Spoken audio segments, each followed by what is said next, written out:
الرعد 13. أعوذ بالله من الشيطان الرجيم. ويسبح الرعد بحمده والملائكة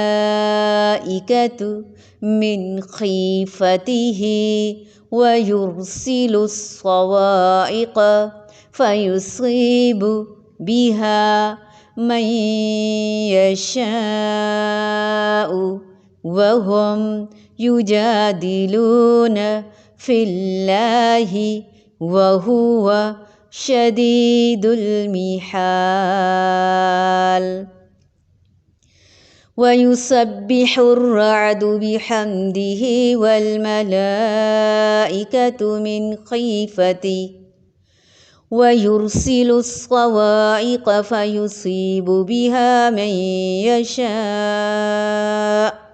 وهم يجادلون في الله وهو شديد المحال. ويسبح اور تسبیح کرتی ہے الرعد کڑک بحمدہ ساتھ اس کی تعریف کے والملائکۃ اور فرشتے من خیفتہ اس کے خوف سے ویرسل اور وہ بھیجتا ہے الصواعق کڑکتی بجلیوں کو فیصیب پھر وہ پہنچاتا ہے بہا انہیں من جس پر یشاء وہ چاہتا ہے وہم حالانکہ وہ یجادلون وہ جھگڑ رہے ہوتے ہیں فی اللہ اللہ تعالیٰ کے بارے میں وہو اور وہ شدید سخت المحال قوت والا ہے. یہاں اللہ تعالیٰ ہمیں بتا رہے ہیں گرج چمک کے بارے میں. گرج اس کی تسبیح اور تعریف کرتی ہے اور فرشتے بھی اس کے خوف سے وہی آسمان سے بجلیاں گراتا ہے. فرشتے بھی اس کی تعریف کرتے ہیں، گرج چمک بھی اس کی تسبیح بیان کرتی ہے، ڈرتے ہیں اور خوف کھاتے ہیں، اور پھر وہی آسمان سے بجلیاں گراتا ہے اور جس پر چاہتا ہے اس پر ڈالتا ہے. کفار اللہ تعالیٰ کی بابت لڑ جھگڑ رہے ہیں اور اللہ تعالیٰ سخت قوت والا ہے.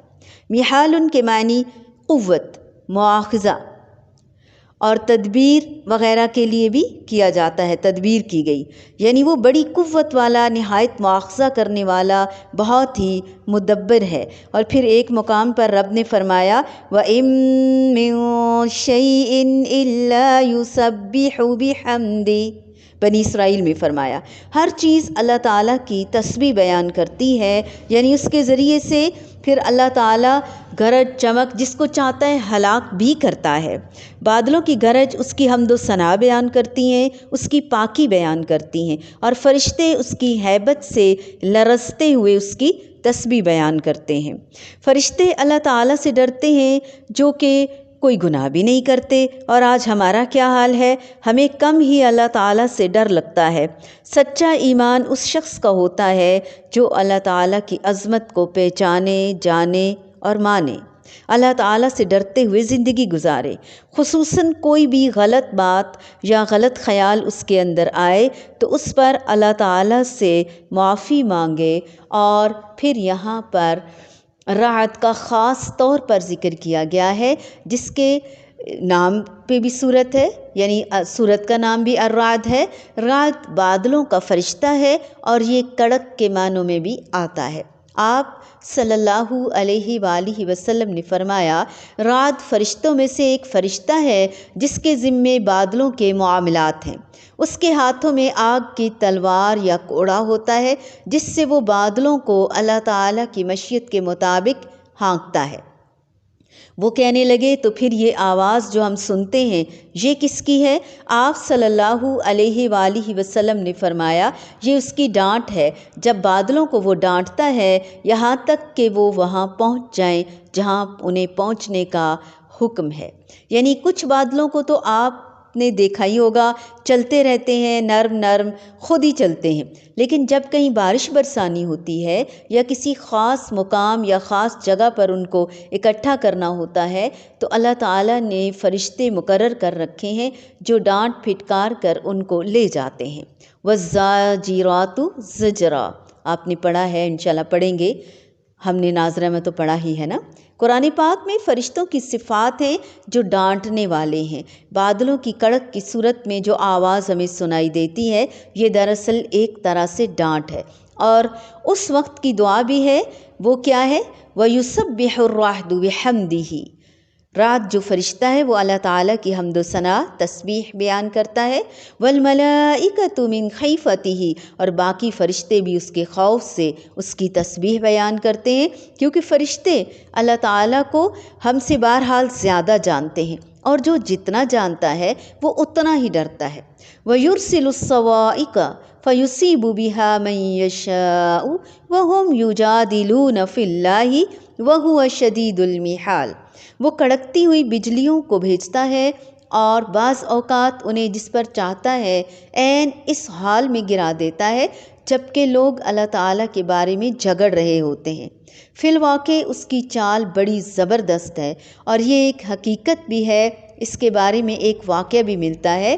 ایک مرتبہ آپ صلی اللہ علیہ وآلہ وسلم نے ایک شخص کو مشرکین کے سرداروں میں سے ایک سردار کے پاس بھیجا کہ اللہ تعالیٰ کی طرف اس کو جا کر دعوت دو۔ تو مشرک نے کہا، جی یہ جس کی طرف آپ نے مجھے دعوت کے لیے بھیجا وہ پوچھتا ہے کہ وہ سونے کا بنا ہوا ہے یا چاندی کا؟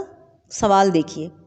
وہ سفیر جس کو آپ صلی اللہ علیہ وآلہ وسلم نے بھیجا تھا واپس آ گیا، کہا کہ وہ شخص تو مجھ سے ایسا کہتا ہے۔ آپ صلی اللہ علیہ وآلہ وسلم نے فرمایا دوبارہ جاؤ، واپس جاؤ۔ وہ واپس چلا گیا۔ اس نے پھر وہی بات کی کہ اچھا جس کی عبادت کے لیے تم مجھے کہتے ہو وہ سونے کا بنا ہوا ہے یا چاندی کا؟ تو پھر وہ نبی صلی اللہ علیہ وآلہ وسلم کے پاس واپس گیا۔ آپ صلی اللہ علیہ وآلہ وسلم نے پھر ویسا ہی کہا تو اتنی دیر میں اللہ سبحانہ و تعالیٰ نے آسمان سے بجلی کا کڑکا بھیجا، اور اس شخص کو جو اللہ تعالیٰ کے بارے میں باتیں بنا رہا تھا، حجتیں کر رہا تھا، اس کو ہلاک کر دیا۔ تو وہ سفیر راستے میں تھا اور نہیں جانتا تھا کہ جب نبی کریم صلی اللہ علیہ وآلہ وسلم کی طرف لوٹے گا تو اس کا کیا حال ہوگا۔ نبی کریم صلی اللہ علیہ وآلہ وسلم نے فرمایا کہ یقیناً اللہ تعالیٰ نے تیرے جانے کے بعد اس شخص کو ہلاک کر دیا۔ اللہ سبحانہ و تعالیٰ نے اس واقعے کے بعد یہ آیت اتاری اور یہ اس کا شان نزول ہے۔ پھر نبی کریم صلی اللہ علیہ وآلہ وسلم نے اس حدیث کو بیان کر کے یہ آیت پڑھی۔ بادل جب گرجتے ہیں تو دل ہلتا ہے، دل تک یہ آواز جاتی ہے اور دل دہلتا ہے۔ تو بادل کی زبان سمجھنی ہے ہم نے، اللہ تعالیٰ کی ہیبت کو قائم کرتے ہوئے، اس سے ڈرتے ہوئے، صرف بادل کے گرجنے کے موقع پر بھی اور زندگی کے ہر موقع پر بھی اس کی تسبیح بیان کرنی ہے، اس کی بزرگی اور اس کی پاکی بیان کرنی ہے۔ دنیا کی ہر چیز اللہ تعالیٰ کی بزرگی اور پاکی بیان کر رہی ہے، سائے بھی، ہوائیں بھی، پرندے بھی، پرندوں کی چہچہاٹ بھی، بادل، گرج، چمک، تو ہم کیوں نہ کریں؟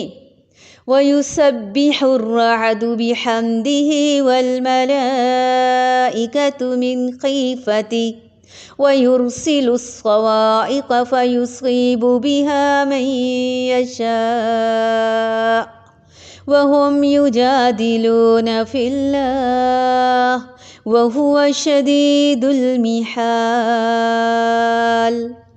وَيُسَبِّحُ الرَّعْدُ بِحَمْدِهِ وَالْمَلَائِكَةُ مِنْ خِيفَتِهِ وَيُرْسِلُ الصَّوَاعِقَ فَيُصِيبُ بِهَا مَن يَشَاءُ وَهُمْ يُجَادِلُونَ فِي اللَّهِ وَهُوَ شَدِيدُ الْمِحَالِ۔